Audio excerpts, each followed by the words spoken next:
The following show features episodic breakdowns of Jackass, either performed by professionals or under the supervision of professionals. For your safety, avoid listening to this podcast at all times. Hi, I'm Mikey Aaronworth. I'm Jason Wellwood. And I'm Chris Aaronworth. Welcome to Jackass.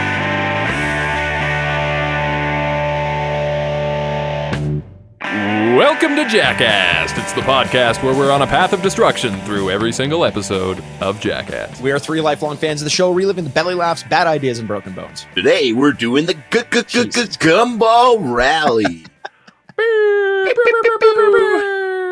So that's your transition, Chris, is today the Gumball. Pew, pew, pew, pew, pew, pew, pew. I like it. It worked.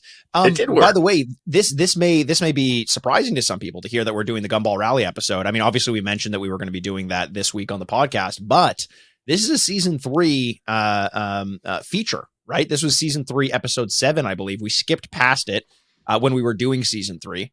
Yeah, thanks for just taking my whole fucking intro. I appreciate that, Mikey, because that's what I was trying to get to. That's my fucking job. You never do that. You never do that. Chris, I had it all written down on my phone. See, look. Okay. Word for read word it for us word for word. Let's hear what you got. Well, it's kind of interesting because we skipped past this. It might be a little shocking to some of you that this is actually an episode from You're not season reading 3. Right now. You're not reading. He's got it memorized. Because he's got it memorized. Dude, I prep. Yeah. I spend an hour looking in the mirror getting ready for this shit. But anyways, Okay, for the from listener. from the person who earlier today looked at me and said, I just don't know if I have time to watch the show and record today. I just physically don't think there's enough time. No, there wasn't, because I had to watch Canada play in the World Cup, and then I had to get home. Lose. But you know what I did for you fucking loser listeners and okay, harsh. Whatever. It is what it is. I missed the second half of the Canada game. I went home. I went home early. I know it kind of sucked. Whatever. But you still want to enjoy these opportunities because it's another 4 years till we get to see him play in that again. If we do. Yeah. No, I think it's the next one's in USA and Canada, so we automatically default in. Oh, cool. Okay. Yeah, you bet. But anyway, so this episode came out before I was so rudely hijacked by Mikey. Okay. On July 29th of the year 2001. It is season 3, episode 7 of Jackass. Mm-hmm. There wasn't too much going on, so I just looked at deaths because, I mean, it's a good way to start a podcast talking about deaths. Yeah, sure. And I tried to pick deaths of people that they actually gumballed through their little territories. So, great. Yeah. Yes. Well tie-in. Very tie-in deaths. See? All right. Yeah. I'm fucking good, aren't I? Yeah. Yeah. So good old Edward Gierek, a Polish politician, died.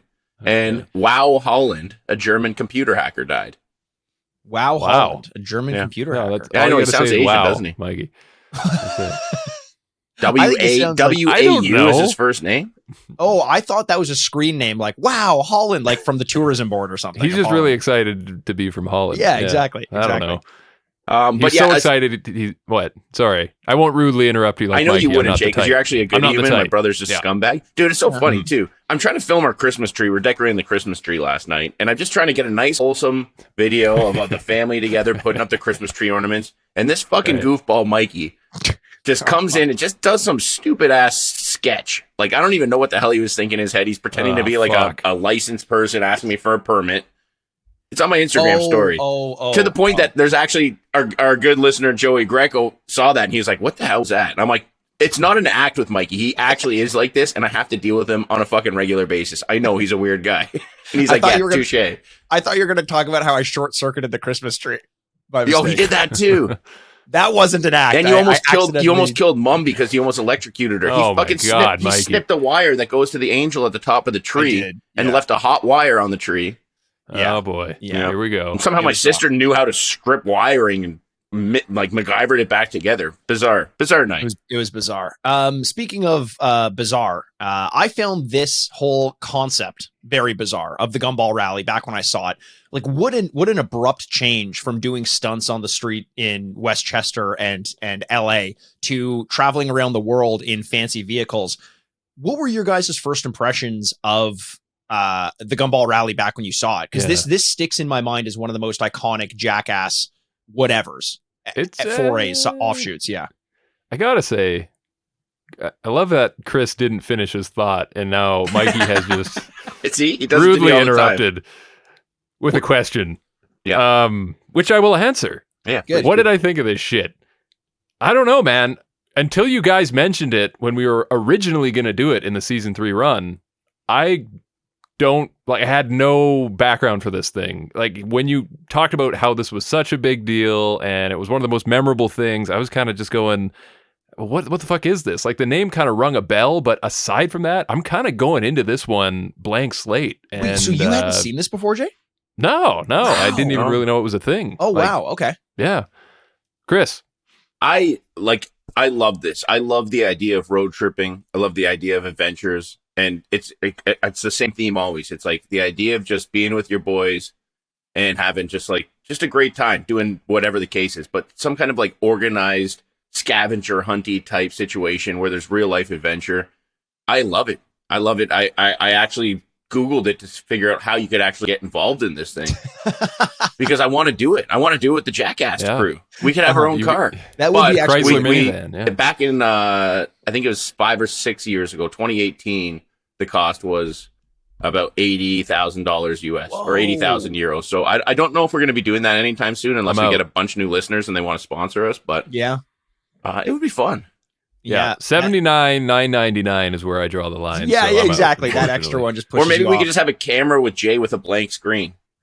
You know what I mean? Like he wouldn't be there. He'd just be just a camera. Well, it's basically like now. You can just do my voice for me, or I could call in if you want. You know, it's no different than what we do here.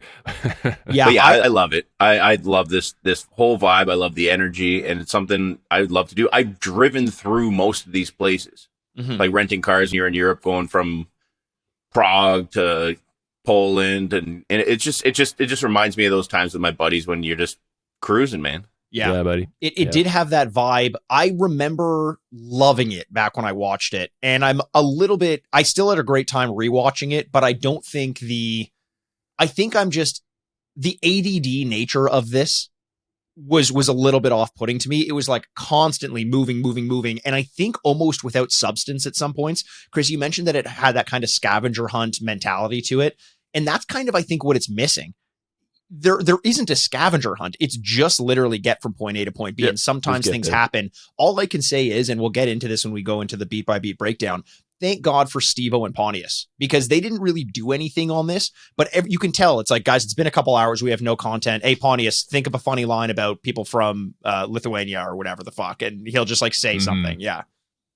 They kind of kept it going. I agree. It was like without them, I don't know. Shit, man, this Gumball Rally thing, it's a great concept on paper, and I agree with you, Mikey, that there should have been more interaction. But like when they said, oh, there's going to be mission packs that you're going to have to pick up, and that gives you directions and things, I thought, well, that's fucking cool. That's going to be great. And we'll talk about this in a minute in detail, but it's not really what you think. It really is just driving. Basically, a mission pack is just, hey, here's where you're going. Here's how many miles it is. Get your ass out of here.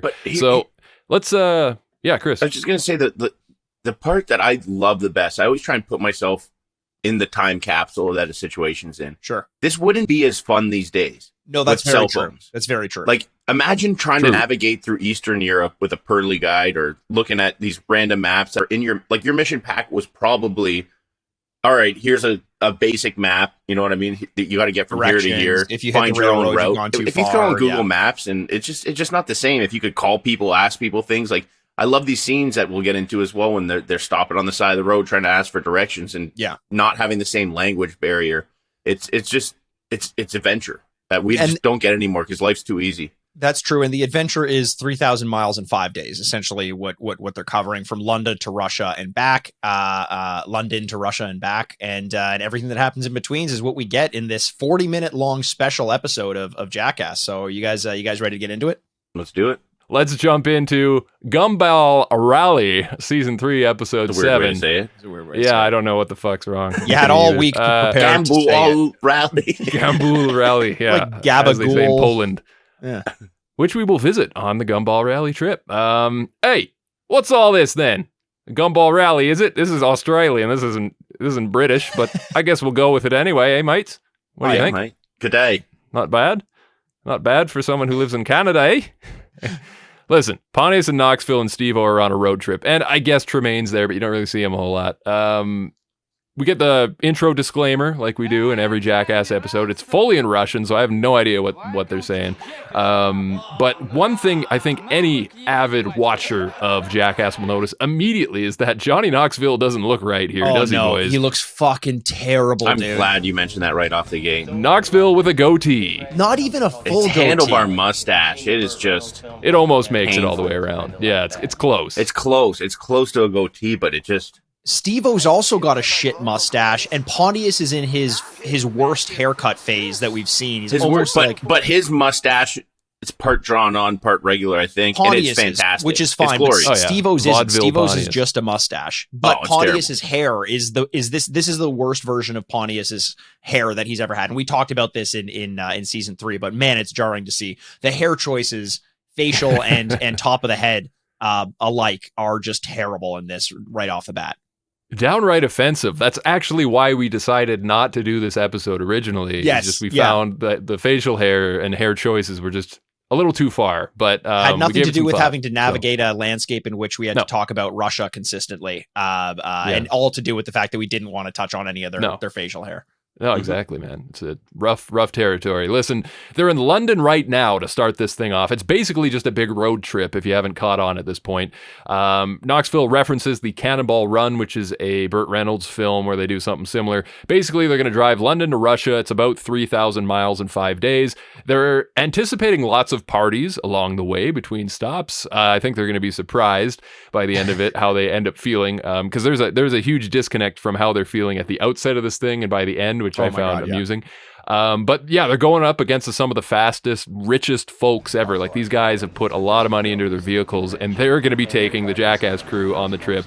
A minivan and a Jaguar with over 75,000 miles on it. So there we go. We're all set. It's a great intro to them, and this is kind of the storyline of the Gumball Rally. Is the Jackass crew are basically like, they're not supposed to be there. You know, it's like, as Johnny says, they've got the most expensive cars in the world. We've got a minivan and a Jag with 70,000 miles on it. Like, they're just barely fitting in. Stevo and Pontius running around the garage looking at all the cars in their like Speedos with Gumball stickers on their bodies. You can tell no one likes them there, but I think as the race goes on, a few people do. But more and more take them on as the race goes, because there's a lot of sitting around and waiting in this Gumball Rally at borders, in hotels, and then I think the welcome break is something that people learn to appreciate as they get to know Stevo and Pontius. Yeah. I think, Chris, what did you think of this? Is, before they're ready to depart here, they're just killing time. They're walking around on the streets of London, and Stevo is walking with the boys, staying with the pack, but the whole time he's just puking while he's going. And I just thought this was funny. Chris, did you get a kick out of this? I know you like Stevo antics, so. It's just so Stevo. And I hate saying this because it sends the wrong message, because I love what Stevo became, and I actually think he's a gnarlier person now that he's been sober or whatnot. Yeah. But him in his heyday, there's something about it that I like seeing these time capsules. He partied so fucking hard the night before, and he just couldn't stop fucking puking. And as Mikey will tell you, I've had some really rough travel days to the point, we've mentioned it before on a podcast, where I was literally crying in the airport in England because I was so hungover. And I was just not crying, but like tearing. No, and he's like, crying. Yes, full blown. Absolutely. Like, are you crying? And I'm like, yeah. Yeah. This wasn't tearing. This was, I looked at you and you were too choked up to confirm that you were crying. You were crying because you were so hungover. So I feel his pain. And then knowing that you have to do a 3,000 mile and 5 day journey. Oh my God. It cracks me up, because I felt that before, and not being the one involved is hilarious to me, because it's nice to see someone else suffer for a change. Yeah, I agree. And, you got to give props to Stevo in his ability to keep up with the boys, keep pace while puking, and just keep going. That's great. I love too when they actually cut away and they've moved from outside to like an underground parking garage, and Knoxville's trying to like give some sort of speech to the camera, and then he just gets interrupted by another puking Stevo, but he's like, because he's in a parking garage, the echo is so loud that it actually overpowers Knoxville, and they pan the camera back, and Stevo's like 100 paces behind him. Just like, geez, you can't you can't stop. This guy's in real trouble. It feels like watching this, especially. I really clued into this in the MTV Cribs episode of Jackass, like the special episode where it goes through all the Jackass guys on Cribs, which we covered a few weeks back on the podcast. When they go to Stevo's place and Johnny's there, it was the first time I got this impression that like Johnny is kind of up to like understands the appeal of Stevo, but Johnny seems like a responsible dude. Like he seems like he knows what has to be done and he's going to go do it. And then there's Stevo.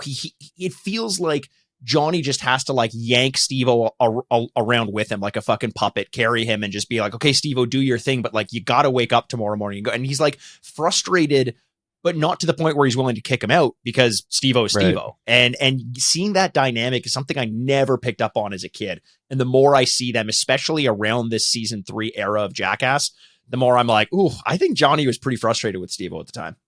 I can see that for sure. Yeah. Plus, you got to factor in, too, they're probably jet lagged as hell just flying overseas, and then everybody's, off their schedules, and you might get a little cranky from time to time, I think. But next up, they must have done a bunch of blow. Mm-hmm. I was wondering, this is my question, because reading Stevo's books and stuff, he was like the type of coke guy that's like goes hard for fucking 5-6 days and then crashes, which we'll get into later with the buildup of our new favorite character, Sleepo. At least my favorite character.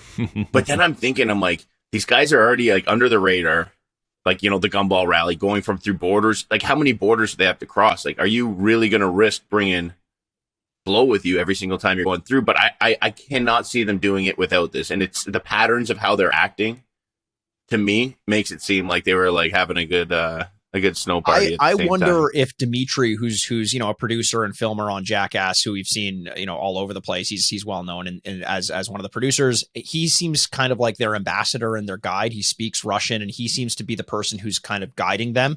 I wonder if he just had contacts in each of the countries and he knew. And okay, actually, never mind. They're on the fucking Gumball Rally with the richest people in the world. I guarantee you they knew where to get the coke for them.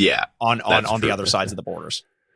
Yeah, and you're right. These are some of the richest people, and we see that as we head into the parking garage to talk to some of the drivers right before we're ready to leave.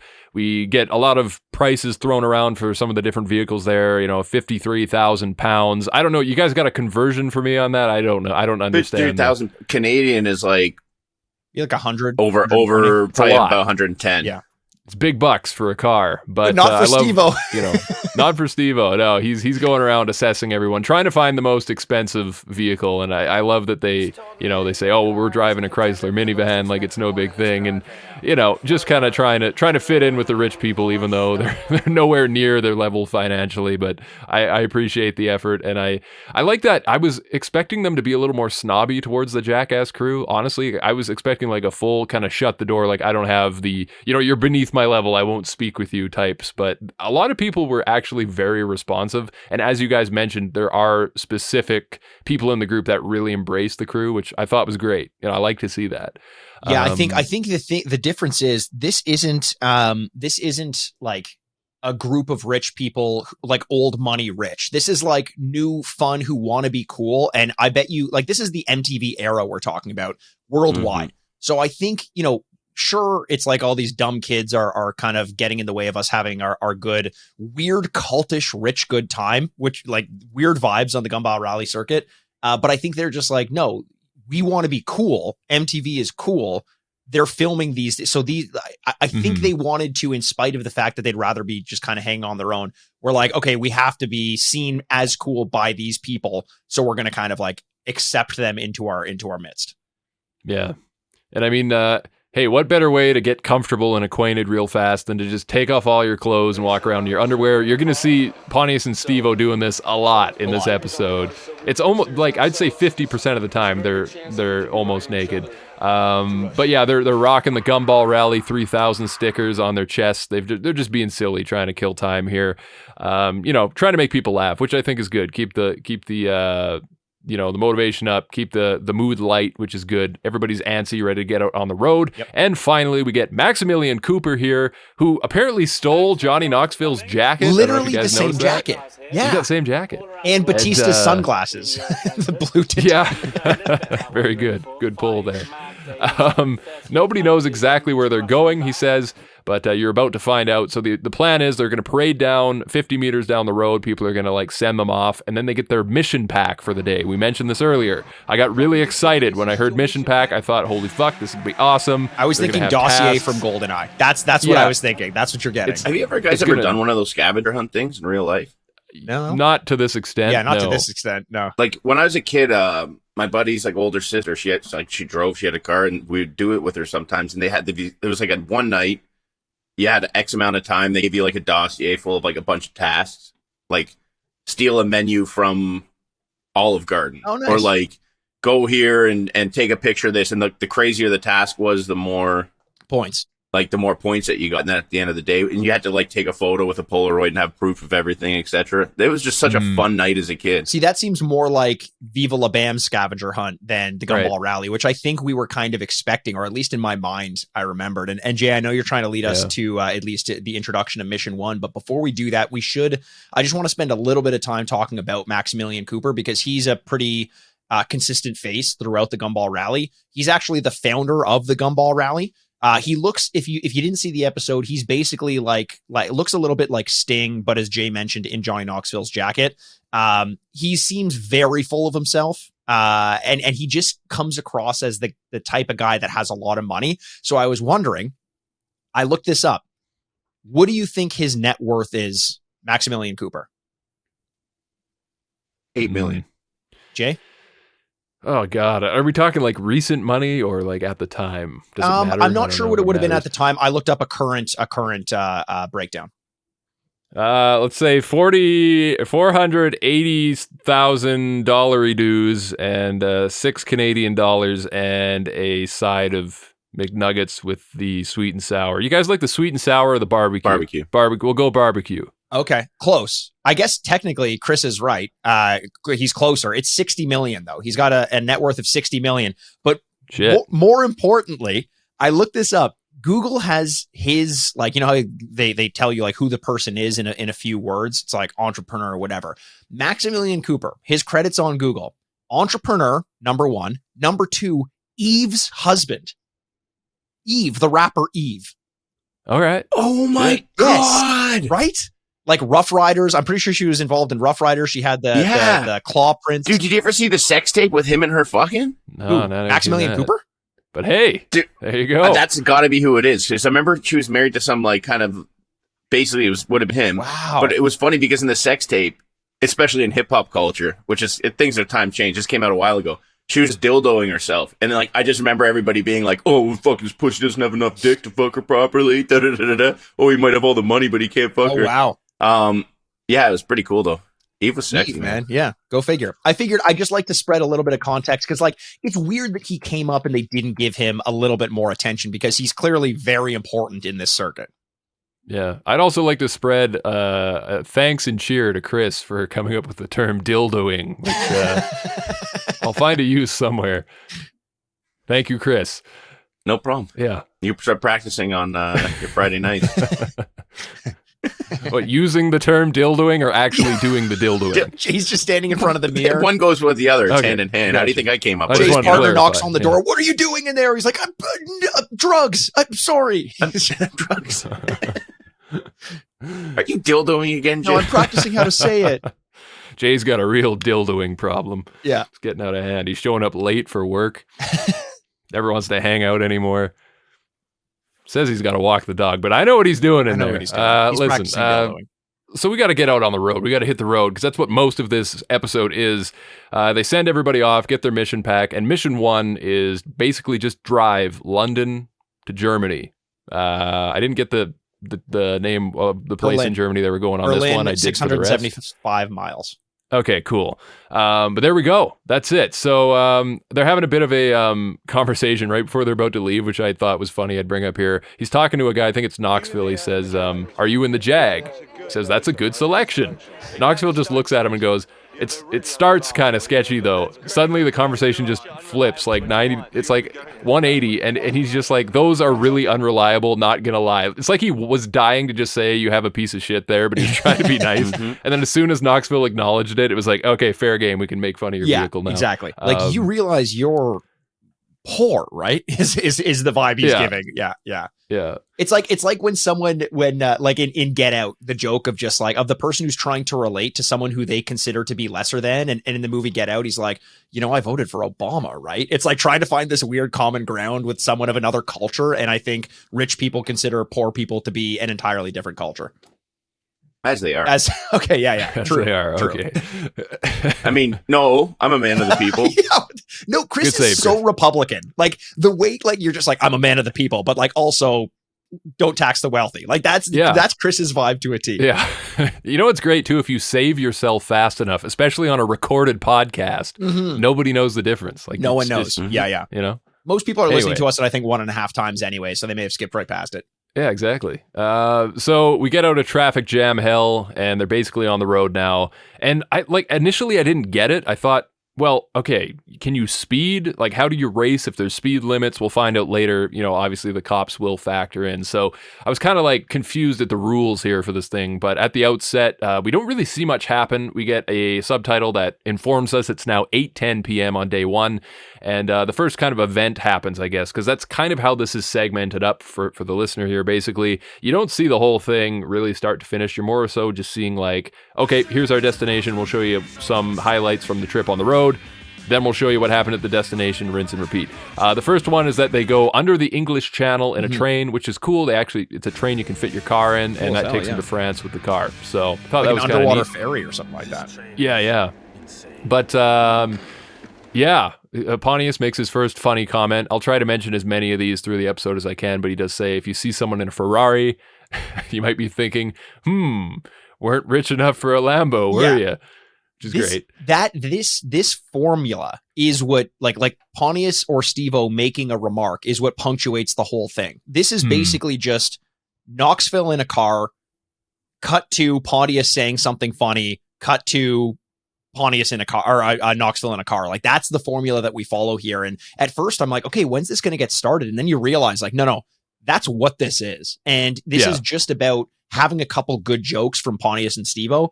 And that's essentially what we're here for. So enjoy it when you get it. And just think about it in general. You're taking drug-fueled Stevo in his craziest days and Pontius, and you put them in the backseat of a vehicle, a small vehicle at that.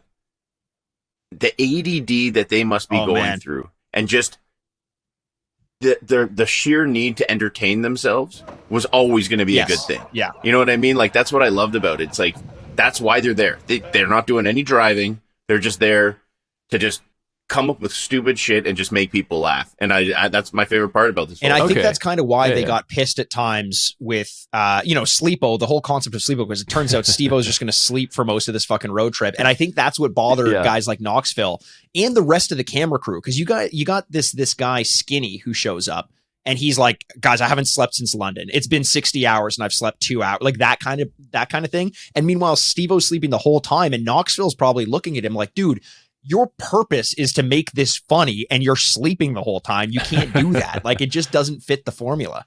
Yeah. Who is like, I shit you not.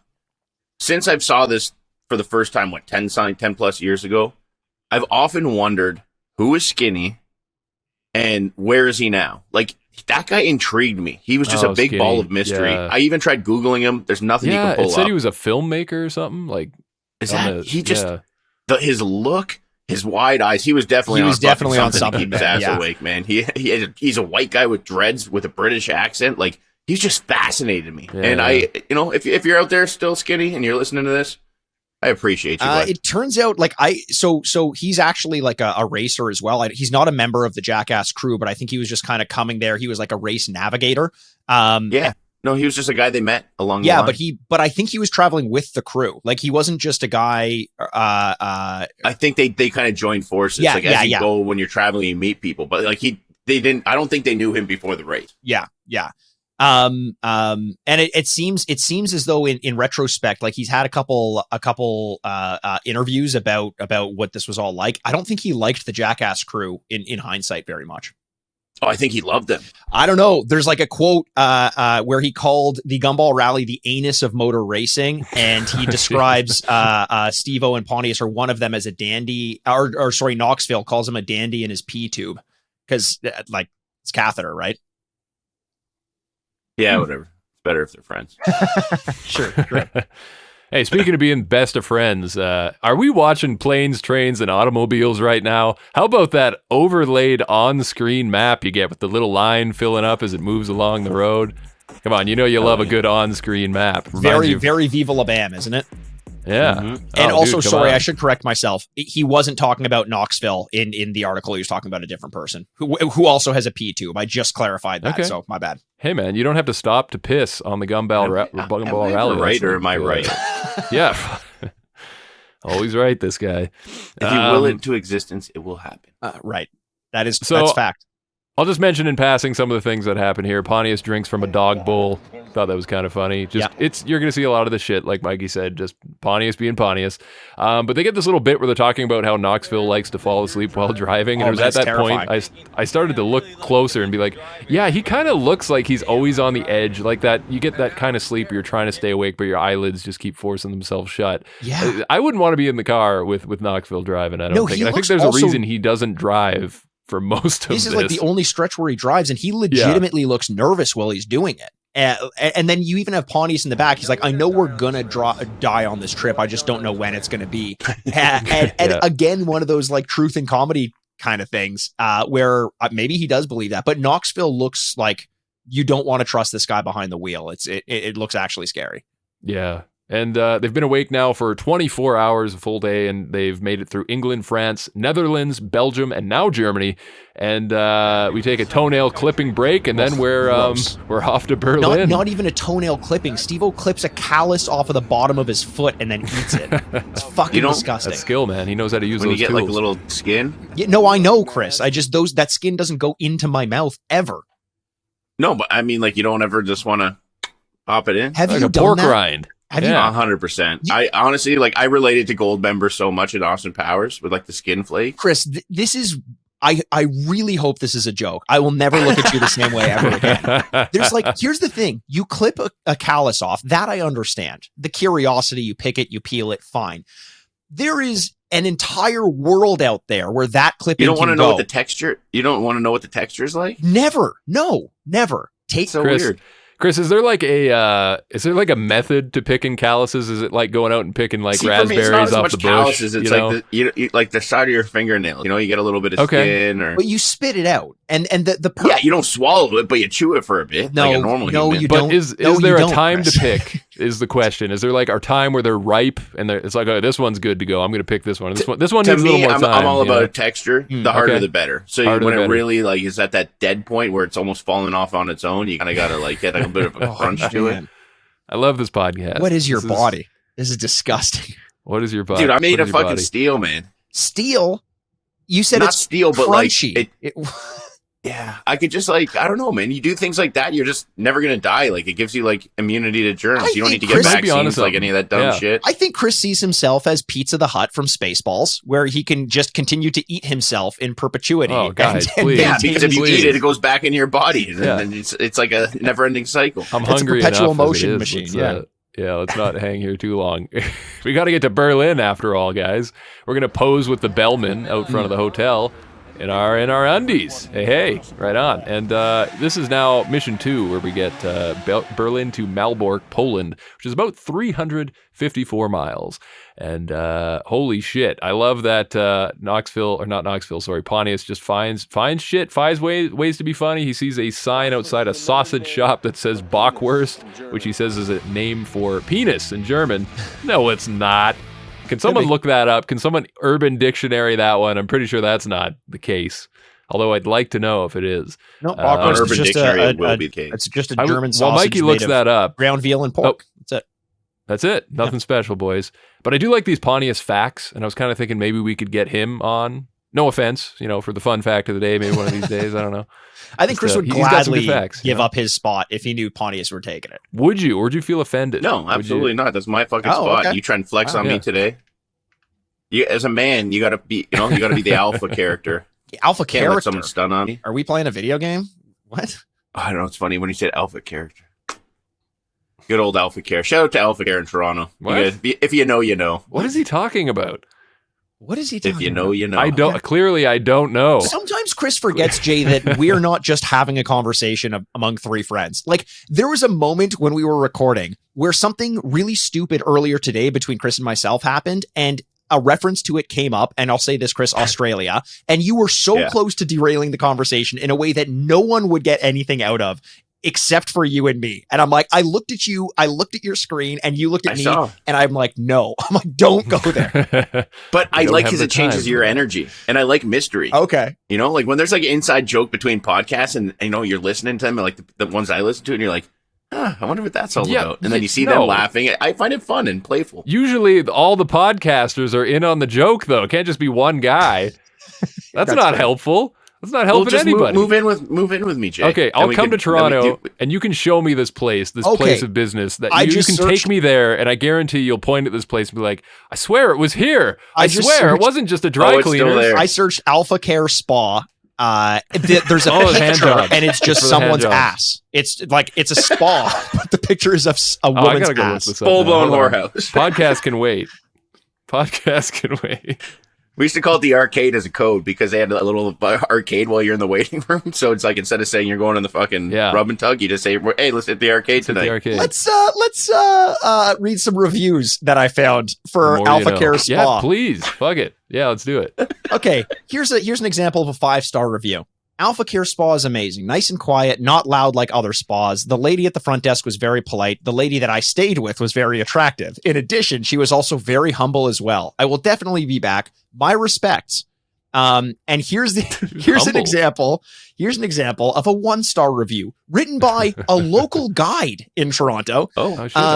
I went there yesterday, and now I'm suffering from back pain. My whole back is sore. One day after an awful massage service, I tried to call in to complain about my service, and everyone claimed they were managers. I even couldn't receive the manager's name or phone number from the staff. They hung up on me several times, and their behavior was absolutely irresponsible. They just keep calling you honey and love, but they are not giving any solution to their lousy service. I'm not recommending this place at all. There's a high chance of getting hurt at this place. Their reply: hi, Hussein. We are sorry you were not satisfied with your visit. Please email us directly, and we will make sure to rectify this issue. Thank you. Wow. To rectify the situation. Yeah, that's better. Yeah. That guy does not understand what he was there for. No, he doesn't get it. That's the thing. No. You don't go to a fucking rub and tug for a proper massage. Like, common knowledge. I want to know what they were doing to him in there, though. Like that, I would be intrigued to know. Because, like, you don't know what the fuck you're doing. What moves do you got? You doing, like, the karate chops? Well, that's elbow, the place where I learned what the reverse body slide is. I was like, what the hell is a reverse body slide? That sounds interesting. Wild. Please. Anyways, wild. Do you care to elaborate on the reverse body slide, or should we just move on to Sleepo? Let's move on. Sleepo? Let's move on, please. Okay. Got you. I'm taking myself a deep hole here. So we get our first appearance of Sleepo here at the Polish border. It's day 2, about 10 a.m. They're asking for his passport. He's just knocked the fuck out. No response from Sleepo. This is the first instance as well of the subtitle Sleepo showing on screen. So they've really adopted the name. It'll come up a lot in this episode. Yeah. What a weird thing to see when you don't have context for what Sleepo is. Like, Stevo's always sleeping. Why are you calling him Sleepo? And it only later becomes apparent why they're calling him that. So, yeah, we basically, like, at this point, guys, we're not that far into the episode, and I was starting to feel like, is this just going to drag? Like, I'm going to just spill the fucking beans right now, boys. I did not really like this. I did not enjoy myself because I needed something, and maybe it's because we watched a shit ton of Viva La Bam where it's like, okay, real quick, here's what we're doing. Here's the list of what you're going to expect in this episode. Let's go do it. Bam, bam, bam. Segment. This is just like, I was wanting something to happen the whole time, but almost nothing happens. It's just, you have to be along for the ride or you're not going to enjoy yourself. So that being said, I almost never thought I'd say this, but I actually, at this point in the episode, I started to feel like I was missing Don Vito on screen. Wow. At least when he's on screen, Jay. We got something to imagine him talk in the back. about. That would have been hilarious. That would have been. But there was nothing to talk about. There was no one to make fun of. I mean, I don't know. Were you guys feeling it was dragging for you, or were you really into this? You know, I was into it. I was into it as well. But I was thinking, I'm like, when are we going to get there? You know, like I even wrote down in my notes, I'm like, there's a lot happening and I have nothing to talk about. Like, it just felt like nothing significant was taking place. And it's moments like this, I think, that you realize how important Bam Margera is, just for his creativity into how to make something TV worthy, even if nothing's going on. Like, Bam Margera would have made this 20 times better. I'm fully convinced of that. Knoxville, I think, was along for the ride. I'll be there with the celebrity. Jeff Tremaine seemed to be dragging his feet a little bit in terms of instigating things, but I don't think he had time to do anything because he just had to spend all his time driving. They probably had this feeling of like, when we get to the hotel every night, we'll think of something to do. But they had like no time to sleep. They probably just tried to nap for a little bit. Bam would have been almost like a mix between Knoxville and Stevo. He would have been like, let's party, and I'm going to film a bunch of shit, and we'll cut all the driving sequence with like one big stunt, and then we'll go on. And this was lacking that for sure, at least in the early goings. Yeah. And I mean, hey, it's rough going. You're right. I think they were in over their heads, and like you said, they didn't really know what they were getting into maybe. So you're right. They planned ahead. We're going to go do this, this, and this. Hey, there's no time and we're all sleep deprived. What do you do? Right. But hey, we're in Poland now, sleep deprived or not. And they do say, Mikey, that Poland is the Mexico of Europe. So there you go. I don't know what it means, but I like it, he says. But I like it. We see the legendary Polish highway women here. Guys, not to make myself out to be a creep or anything, we're just talking about my whorehouse Too late for that. No, I don't think of you that way at all. I can confirm that the Polish highway women are a real thing. So how can you just confirm? They are stop legendary. your car and they get in? Is this Grand Theft Auto? Really? Yeah. You just got a honk. We drove from Prague to Poland, and you see them all over the place. You just kind of take a quick little sideway fuck. And what was your Google review of this? Fucking 69, 6.9 out of 10. 6.9. Amazing. Yeah. Terrible back massage, though. Wouldn't recommend them for a back massage. Listen, I don't have a problem with Polish people, but I don't like their potato chips. Stevo has a beef with the potato chips. This was probably the hardest I laughed in the whole episode because it's just utterly ridiculous. This is Stevo headbutting the seat of the car, which he has dumped the potato chips onto, and just crushing them up. And I don't know why I laughed so hard at this, but I guess I just didn't know what he was about to do, and I was just thinking, what the fuck, Stevo? It was weird. It stressed me out. It stressed you out? Why did it stress you out? Okay. You're stuck in a car. It's already uncomfortable. Uh-huh. And now you have greasy, oily potato chips. You're never going to get them all out. You know, it's like crumbs in the bed. And I'm just thinking, I'm like, why would you make yourself suffer that much more? Dude, they literally don't. There's a scene in like one of the last scenes of this. I think it's when Stevo's sleeping in the car and Pontius finally pours water on his head, where Stevo gets up and there's still potato chip dust everywhere in the car. And this is like 1,000, 2,000 miles away from where they were.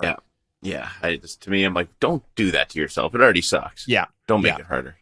So, mission 3 here, boys. We're going Poland to Vilnius, Lithuania. Sorry if I mispronounced that, any of our Lithuanian listeners. Mm-hmm.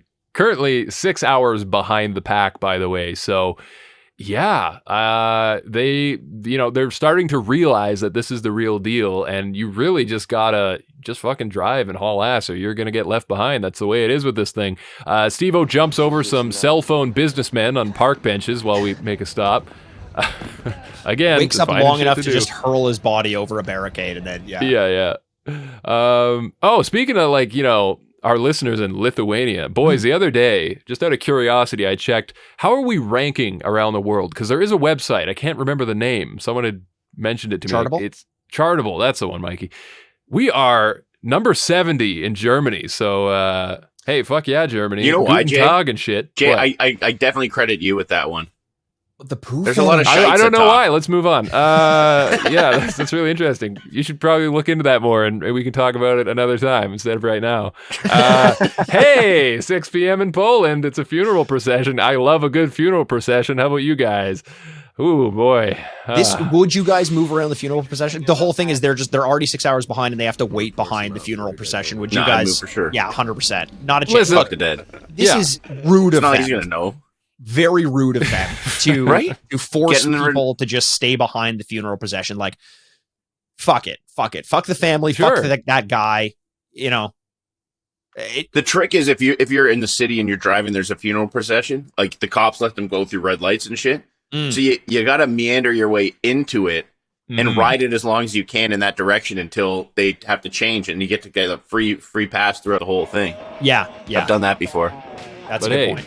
They make the pass. They're on the expressway to hell, as they put it. And now, we've been speaking of Viva La Bam a little bit. We get kind of a Viva La Bam-esque driving in fast motion to heavy metal montage here. We are getting closer and closer to Russia, but we're only on day 2. It's about 9:36 at the moment, and they've made it to eastern Poland. So now they do what they like to call, and I'm sure Chris, you're gonna want to take some time on this one. You probably ate this right up. It's the naked Jaguar gymnastics. What did you think of this? Can you please my favorite describe part it? of the whole thing? You know, describe this well. Olympic event to the audience, if you will, please. Well, you have the 2 boys in the back in their nice skimpy outfits, and they're in the Jaguar, obviously. So they're doing what they call the Jaguar gymnastics. And I love how it starts off with like the hoop. And he gets on his back, and when they're trying to do these moves, the first one you could tell he knocks into the shifter of the car, and you could hear the car revving. Like it's like he didn't realize that he knocked it out of gear and into neutral. Yeah. And they're like, "What the hell is going on?" It's just them just dicking around in the back. It's the dicking around the back. Pretty much, yeah. I love it. The moments where you get them interacting together, Pontius and Stevo, like there are some of the best Pontius and Stevo moments. This is like peak Pontius and Stevo at some points. And I think, Chris, you made this point earlier, and I never thought about it, but I think it's true. You have to put them in a very real situation where their ADD is just like on full effect. And what better way to do that than stick them in the back of a car, and you're going to get shit like this. Like, and maybe that makes more sense as to why Wild Boys is so good. They probably spend a lot of time traveling, and then finally you're winding them up, and then you just set them out in the wild, and they're just going to do funny shit. And that's the vibe you have here. Yeah. And by the way, before we move on, Jay, I actually looked this up on Chartable. We're now 58 in Germany. So hey, all right, Germany. Guten Tagen or Danke, whatever they say. Yeah, something like that. Sure. Scheisse. And they say, "Hey, Hitler." All right, going back down the charts in Germany. Down the charts, or who knows? Listen. I got it on this gymnastics event, by the way. I do have to mention that I love the delivery, the tandem delivery before they proceed to flop all over each other there. There's like, they're reading a script, but they're doing it together at the same time and trying not to crack up. And if you're watching us on YouTube, you'll get a little bit of that in the background. Yeah. So definitely hit up the YouTube if you want to see what I'm talking about. It's pretty funny. So they're at the Lithuanian border now. Here's our passports. We're in. Basically, that was easy. 8 countries later, we're here in Lithuania, and they've already been on the road for 34 hours straight, and nobody has slept except for Sleepo, of course, there in the back. This is where we do have a chat with Skinny, where Chris mentioned earlier, the filmmaker that is a little elusive. We don't know who the guy is. But he's very tired. They're all at a big buffet for context here. And I hear one of them say as they're chatting that the serious leg is coming up next. And I'm just thinking, like, these guys are already battered and beaten and 100%. Just done with this. And they haven't even gotten to what they consider to be the serious leg yet. So this consists of 2 border crossings, Lithuania into Latvia, and then Latvia onto Russia. The border crossings are the things that surprise me the most about this. And it just speaks to like the level of how untouchable rich people feel on a global scale. Like this is it. You start off the Gumball Rally and you have people in tuxedos, in masks and shirts and costumes, cars with stickers and all the extravagance. And it's like, this is Hunger Games. Like Hunger Games got it right with all the pageantry and the makeup and shit like that. And then you have at like the Lithuanian border as they're coming in, cars doing donuts in front of the border. Like, I don't know if you've ever crossed a border, but like a mile leading up to it, I'm saying to everyone in the car, don't say a fucking word. Even though I'm just going through innocent as all hell, I'm like, no one says a word. They can probably hear us already. Don't say shit. You hand me your passports. I deal with this. These guys are like, yeah, I'll do a couple donuts. And worst case scenario is some poor guy who's been tasked with, and I mean poor both economically and unfortunately, has been tasked with like guarding me from getting into the country. Is just going to have to deal with my money and my mouth for a little while. Like, it's just the arrogance of it is almost off-putting. That theme is like a very prevalent theme in this movie I just watched, which is really good. I recommend it. The Triangle of Sadness. Okay. And it plays off those social dynamics of like. Speaking of Hunger Games, Woody Harrelson is also in that movie. Is he? Mm-hmm. Oh yeah, he is. Wow. Interesting. Anyways. Yeah. Yeah, and Mikey, I don't know if you knew this, but actually, I think you're mistaken because in Lithuania, they actually won't let you in unless you can do a donut. Oh, that was the test. They don't want any of these girly men coming into the country. It's a test. Fuck, that'd be a good. That's awesome. So donuts are. Do you have anything to declare? Yeah, I'm kick ass. I don't care what that guy's carrying. Just let him. Are you hungry? Because I got some donuts for you. What are you going to declare? A bunch of donuts. Just donut way through right through the fucking checkpoint. Just keep going. Donuts all the way down the road. When you get there to Russia, he says, though, there will be military assistance. So get ready for that. Jeff Tremaine, I think this was one of his very few camera appearances where he's wearing a pink scarf. So they show that off a little bit. We are about 463 miles to St. Petersburg, Russia. Let's fucking go, boys. Would you trust going through first of all, the fact that you're glossing over it, they need a military and police escort in order to get through Russia. That's wild. And this guy, Bill Scully, head of security, who's kind of like reading to them what's going to happen on this leg of the race. I think they're still on mission number 3. He's straight out of a fucking Guy Ritchie movie. Like, I would trust this guy with my life. And it's funny too, because they're like, guys, we're going to be, we got a police escort bringing us there. Smash cut to a guy whose name is Shane. I don't know anything about this dude, but he's drinking and smoking at 9 a.m. right before taking, but don't worry, the police are going to look after you. Like, again, money is immunity in these guys' world. Yeah. It's fucking wild. And if you look out on the crowd, similar to the Hunger Games thing, you got like guys in tuxedos and standing side by side with like, I'm going to describe someone and you're going to know exactly the type of person I'm describing. Like guys wearing those spider vests, you know, those like puffy like SPYDER, those vests with like a white shirt and the Oakley sunglasses, like the starter kit that you get when you make your first $1 million. The Illuminati just sends you this shit. And sure, wear it. Care package, yeah. It's like, it's fucking what a group of people. Like, how do you pinpoint what these people are about? I would love just to like be in that for a little bit and just see like, I bet you if you spend that money, if you're a smart person, you invested the money to get into that Gumball Rally, you would become 100 times richer 100%. Just by getting into that circle 100%. And understanding these people. If you know how to kind of maneuver around, et just cetera, by making contacts, exactly. Because all these people like. There's like rich, there's like old money, like you were saying at the beginning, and then there's like this different genre of rich that might be new money, but they're adventurous. They want to do some crazy shit. It's about living life in these weird, extravagant ways and flaunting the fact that they really don't have the same rules as normal people. Right. And those are some fun people to hang around, I could only imagine. Yeah, if you're one of them, yeah.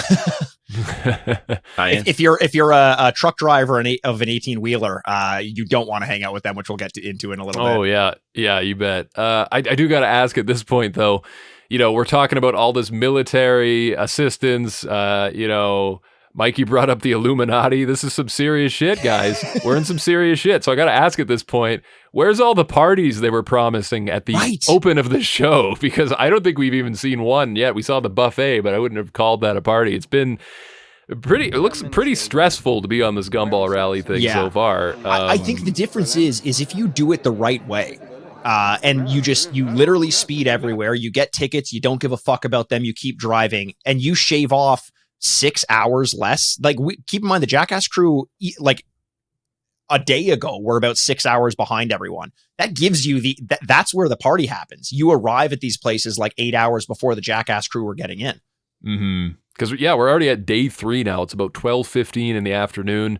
And we're going to talk to a kid on the bike. His name is Sasha. I just love that. This is my favorite part of the whole fucking thing. Yeah, because like this is right where they're basically getting close to like Latvia, and they don't want to let them in. So there's a bit of a roadblock happening, which we'll talk about more in a second. But the kid on the bike, he steals the show here. So they ask him, what do you think of these wankers coming into your country? He doesn't speak the language, obviously. He doesn't know what they're saying.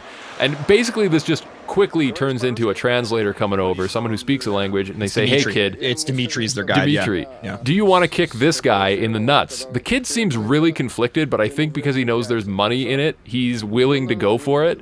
And he does. Tremaine comes walking over in his pink scarf, and like just on command, this kid just boots him right in the nuts. They give him the money. Great form too. Fucking great form. Fantastic form. It's the origin story of Peter Yan, current MMA fighter, like one of the best at the 135 division. Like you can see the look. Like you guys, I know I say this a lot, but you have to go back and watch this scene after we're done recording.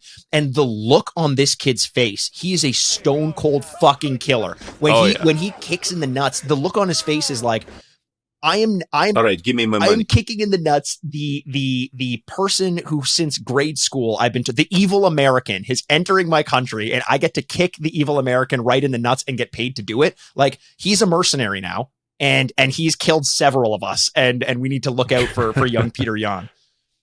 And at this point, if that wasn't enough, the Latvian authorities, like I said, don't want to let the cars through. Latvia is... I don't know. It's not like we're stuck at the Russian border and we got the military involved yet, but you can tell tensions are high here. So, of course, we need someone to break down those tensions, and who better than Chris Pontius in his American flag underwear. Yeah. We get a slow jam intro of Hulk Hogan's entrance music playing as he's parading around, and then you get those guitars coming in, and it's just fucking WWE WrestleMania all over again. Chris, I know you had a lot of fun with this. Tell me, what are your thoughts on Pontius in the the American flag undies? I just love this bit in a time that's tense and there's nothing really going on.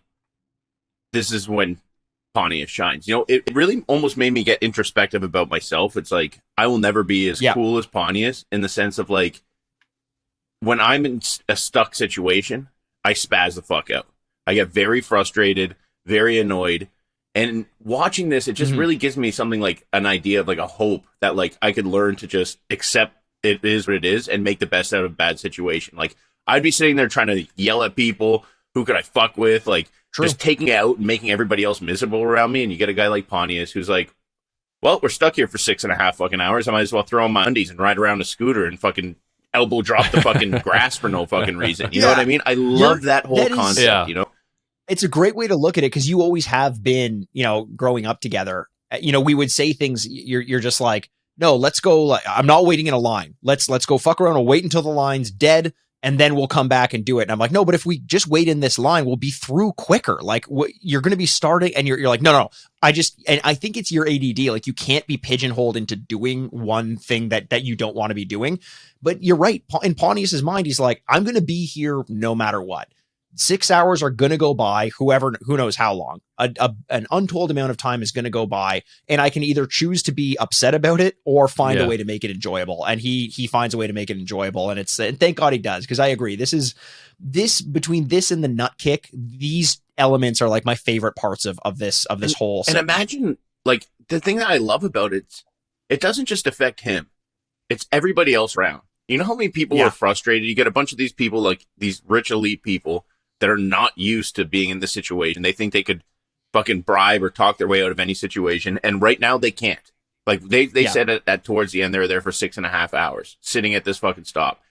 So for him to be running around on the scooter, making everybody laugh, like, that energy translates onto other people. And it just probably made everybody else's day a lot better at the same time. They're like, you know what? Fuck it. Like, it's hard to ignore someone's happiness when you're trying to be mad. It's a lot easier to, like, get into that zone. And it's something I know I actually got to work on for myself, and seeing this is like a motivational thing for me, because it's like, what the fuck can you do?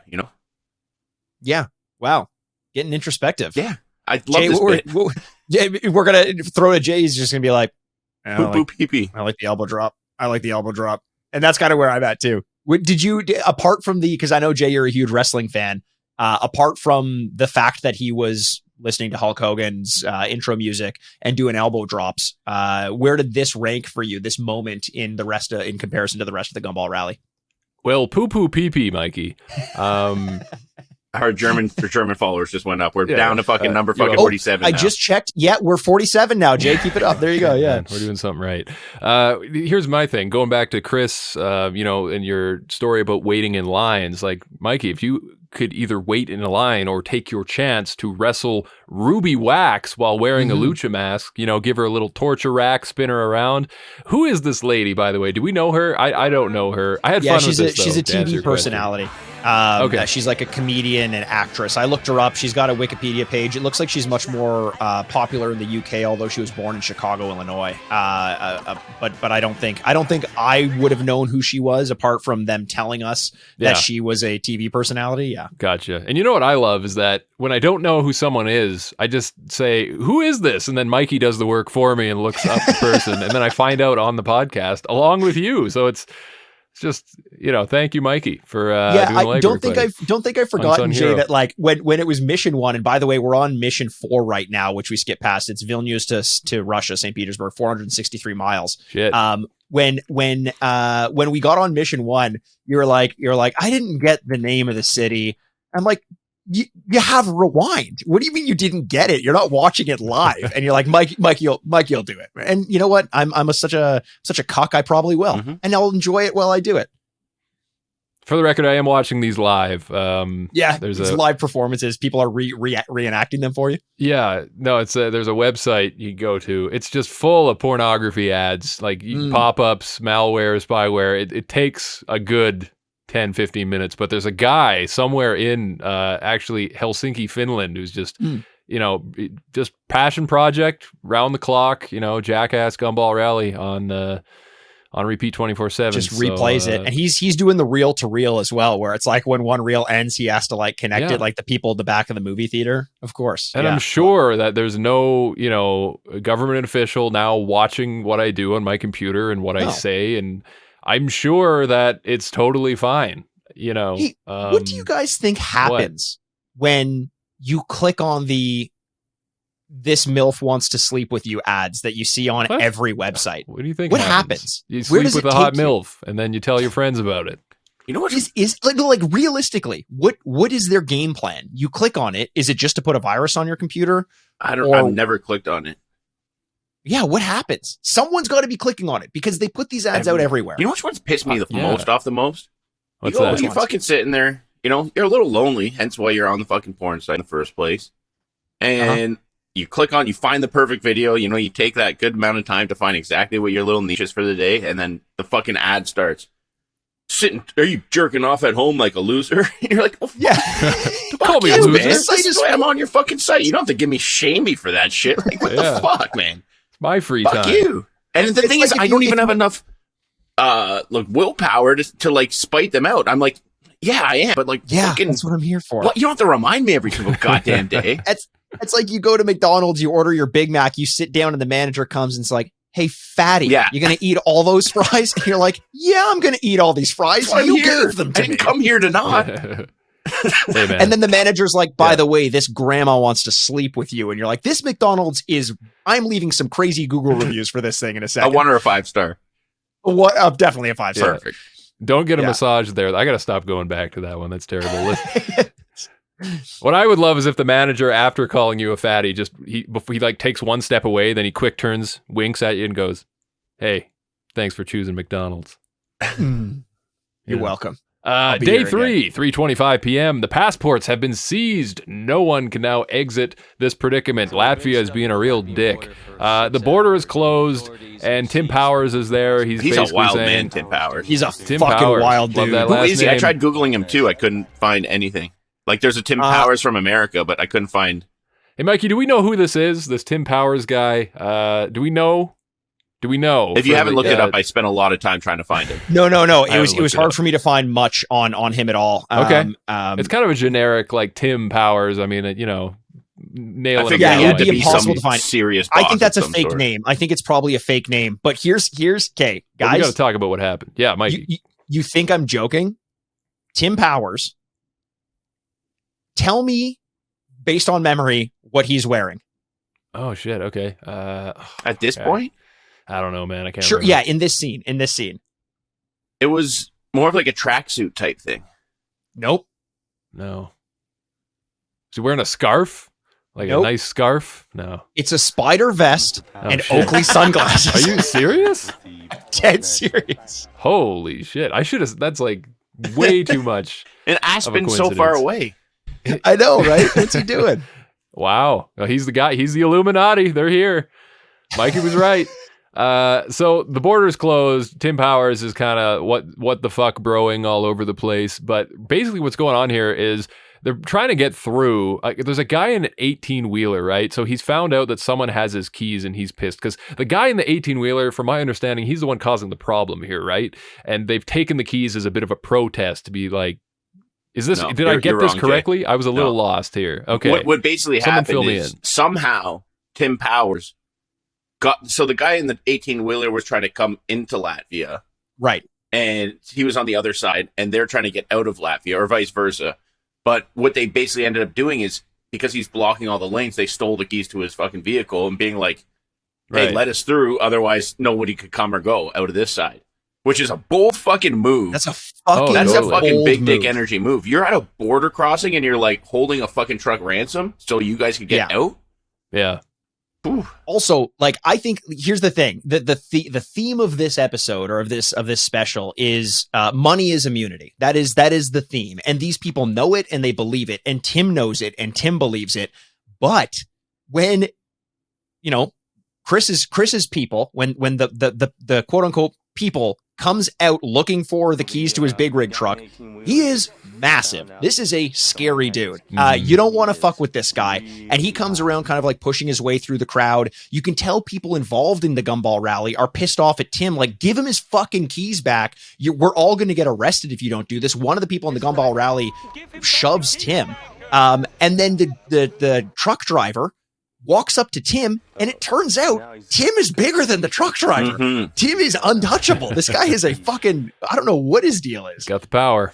Eventually, though, after some, friendly man-to-man discussion, he does get the keys back, and they decide to clear that. Yeah, it fucking worked. That's the amazing part. You're totally right. Like, the dude's backs down, everybody gets through, it's fine, right? Here's the thing. This next part is important. It's day 3. The timestamps matter here. 6:19 p.m. A border blockade worked. Give the keys back. Let's go home, for fuck's sake. 6:47 p.m. Enter Latvia. 6:48 p.m. Pulling over in Latvia. We're waiting for Dimitri to show up. Exactly. And here, this is something that I chuckled at as well. Clearly, it doesn't say fuck asparagus on the back of this car from Latvia, but it looks kind of like it does. Falk asparagus. And they're asking each other, what do you think that means? Why do they hate asparagus so much? I just got a kick out of that. Let's make fun of the. You see the one in front of him that says Falk broccoli. Yeah. So this bit was good. And it would suck after having to wait that long for Dimitri to just like not be able to make it through. I'm sure it's not his fault. Like, I'm sure he's just kind of like waiting around, but I imagine having to wait again right after getting past there. We finally just got the fuck out of there. Yeah. Yes. Gang's all here though. We get going into Latvia, where there have been reports of cars getting hijacked right off the road. Sweet. So this is officially getting sketchy now. I love that Stevo, to lighten the mood, says, at least the chicks in Latvia are all pretty much hot, though. Like, his mind's elsewhere. He doesn't give a fuck about the carjackings. But I wanted to say here, because I think this would be a good place for us to maybe take a break. It's funny, when we started the show, I said there's almost no content here. Somehow, through podcast magic, because we're just, the professionals we are, we've been able to stretch this motherfucker out as long as we have. So I think this has got to be a 2-parter, but I do want to say, when we come back next week, what's going to happen? Will they get carjacked in Latvia? We're starting off with Latvian gangsters. Yeah, dude. You want to talk about a cliffhanger? We're about to get into the Latvian gangsters.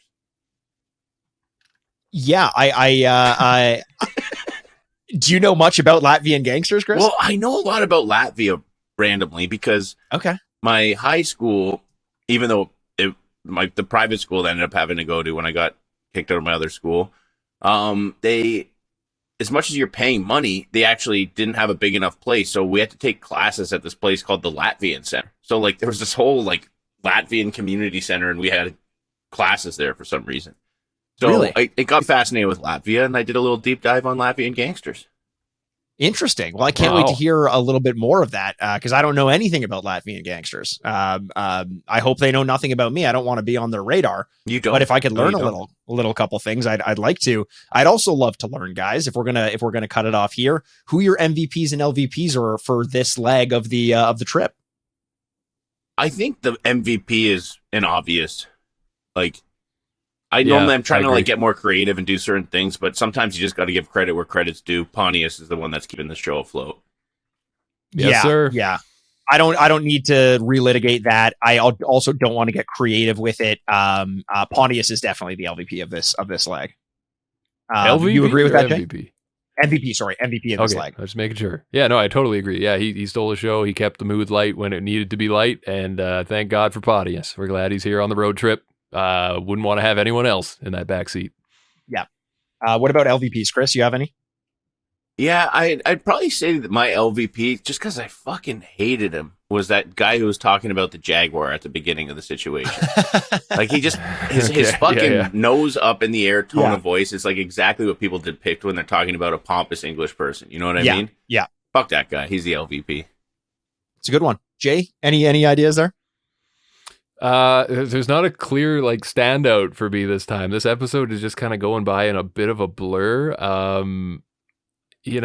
God, I can't even really think of one. Give me like an extra minute if you're ready to go, Mikey, and come back. I can't believe it took this long to get the LVP. The clear LVP of this leg of the race is Johnny Knoxville's handlebar mustache. Oh, shit, like there is nothing else even comparable. That is terrible. That thing should have been seized at the border crossing. Maybe that's why they couldn't get across. I don't know. LVP is Johnny Knoxville's that's a good one. Ugly ass goatee. Look, I don't know who the true LVP is, but I think like that other than Mikey's choice, which is a fantastic choice, of course, I'm gonna say the poor dog that picked up whatever diseases Chris Pontius was carrying when he drank out of the dog bowl. Yeah. Okay. Yeah. Yep. Well, that parasite got to travel around the world, so it's not much of a loser.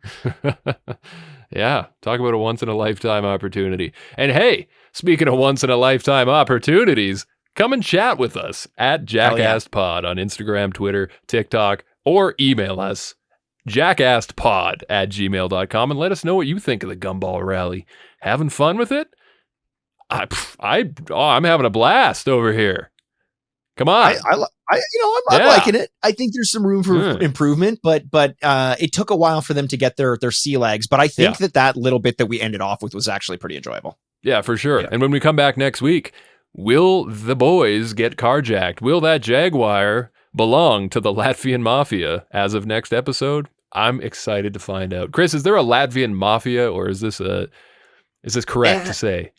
Yeah, I'd say it's definitely organized crime. It's kind of like Armenia as well. You know, they definitely have some kind of form of hierarchy. So yes, I'd say mafia. I don't know if you'd call it mafia. I think that's more of like a classic Italian term, but they're Latvian gangsters. Next week. Well, let's find out next week. We'll find out next week, indeed. But I do want to say, I've been looking this up because it was hard to find. Falk Apsargs is not fuck asparagus. It's fuck security or like authority, like security guards. Oh, shit. There we go. Yeah, drive through the border. It took me fucking forever to figure that out. Who was fucking driving that car? Eazy-E? Fucking Dr. Dre? Yeah, what a weird thing to take it down to. Not fuck the police, fuck security guards. Like, well, in the meantime, we'll be dildoing our way to part 2. Dildoing the way all the way to part 2 of Gumball Rally. God bless America. Bye. I'm Jason Wellwood. Bye. I'm Chris Aaronworth. Bye. I'm Mikey Aaronworth. And Falk Apsargs. Yeah, that too.